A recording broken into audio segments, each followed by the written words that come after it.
And one of the things I said is that, life is both mud and sparkle. Mm, I'll just keep yeah. it in those simple terms. And I think we live in the middle of that, right? That if we're realistic, we don't fall into total cynicism and despair. But yet we also are like, there's a lot of really cruel, bad, negative, hateful things that happen in this world to us, around us, from us.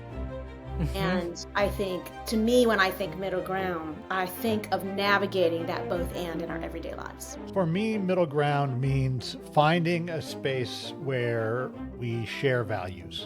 I can disagree with someone on most things, but in almost all cases, I can find some shared values that I hold.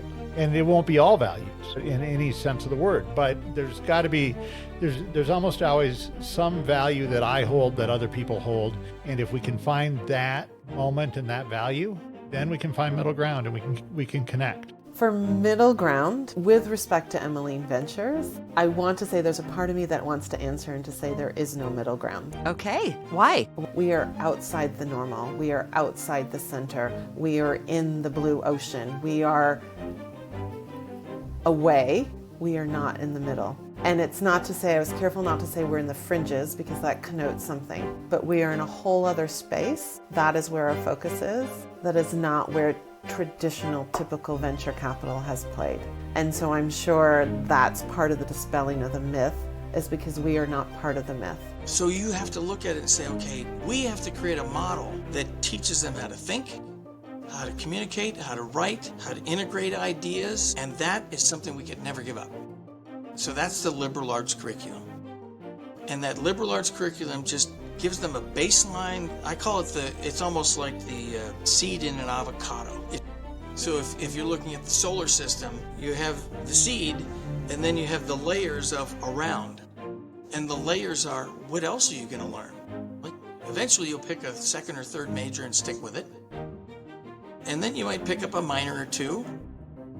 But then you may just pick up some knowledge and skills that don't really relate to anything. It's just stuff. Maybe stuff that you're interested in, stuff that excites you, stuff that could be your hobby, stuff that you're not really sure what it is, but it just tinkles your brain every time you read about it and think about it. If we had these moments every day, we probably wouldn't be able to sustain because we can't bypass the pain. Yeah. This is incredibly painful work. It's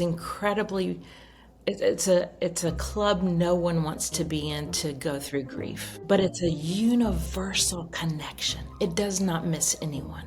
And so the middle ground is a place of honoring that, both the joy and the sorrow within us. I think most people see it as being extremely conservative, extremely unwilling to evolve, not inclusive, and not really concerned with sustainability. So talk about the fact that you're clearly doing something different, and that's clearly not true in your little corner of the world. How can you talk about climate in rural spaces? Because climate itself has been politicized. And what do you mean by sustainable? And what is all this? Yesterday, one of the staff was describing a city council meeting where the people who came in to hear about a proposal to put solar panels on the roof of a municipal building appeared as though they would be like the kind of people who would say, "Are you kidding me? I don't believe this at all." And in fact, it turned out, appearances can be deceiving. It turned out they were like the most vocal, like, of course we're going to do this. And rural and agricultural, right? So the other thing we have to do is reframe what it means to experience sex and how is that supposed to look, because most of the sex education people receive in the United States is from porn, which makes our understanding of sex to be performative, right? Instead of maybe connection, instead of intimacy and integrating different ways of connecting. And so we can still start to learn, as we are recognizing our grief and anger, then we can be okay, well, so what does this look like for me now? And how can I move forward to offer myself and whomever I'm intimate with a sense of pleasure? And then how do I talk about that?